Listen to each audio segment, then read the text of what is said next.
Bonjour tout le monde, aujourd'hui je vais vous parler de la vente aux enchères qui a failli avoir lieu à Vanderkinder à Bruxelles. Alors, de quoi s'agit-il, Mira? Eh ben, c'est la fameuse vente aux enchères des crânes humains. Ouais, crânes humains, mais purée des crânes humains congolais, hein, ok?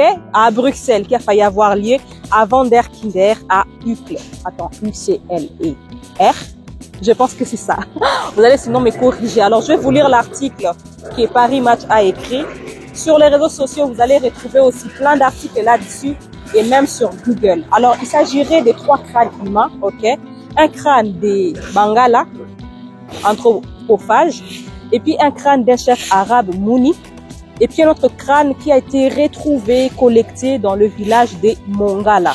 Alors, qui sont ces individus ou dirais-je des imbéciles qui ont pris ces crânes et pourquoi? Eh bien, ces crânes ont été pris ou arrachés lors de la colonisation par certains militaires belges lors de la colonisation des années 1885 à 1908 sous l'EIC, l'État indépendant du Congo. Quand il y avait encore Léopold II qui était encore notre roi, ou je dirais notre Dieu, voilà.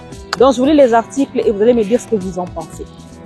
L'annonce publiée sur le site droud.com par l'hôtel de vente Vanderkinder 6 à Bruxelles soulève des questions éthiques.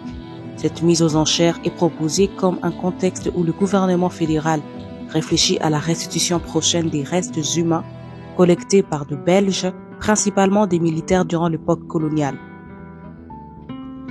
L'annonce est libellée en ces termes. Lot des 3 crânes humains, un crâne des Bangala anthropophages, aux incises taillées en pointe, un crâne du chef arabe Mouine, NDLR, la salle de vente s'y trompe, il s'agit de Mouni. Mohara tué par le sergent Kassar à Uyogo le 9 janvier 1893 est décoré d'un bijou frontal et un fragment des crânes collectés au figuier de la mort dans le village des Bombia dans la province de la Mongala par le docteur Louis Laurent le 5 mai 1894, portant d'anciennes étiquettes de collection. Provenance, ancienne collection du docteur Louis Laurent à Namur, époque 19e siècle. Ces crânes mis à vente sont donc issus d'une ancienne collection du docteur Louis Laurent à Namur. Nous avons contacté l'hôtel de vente Vanderkinder pour en savoir plus sur l'identité des vendeurs et leur motivation.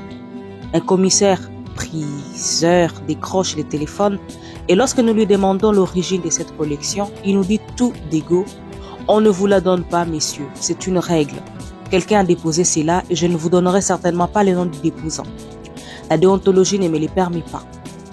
Nous lui demandons ensuite si cela ne pose pas un problème éthique de vendre des restes humains. Réponse.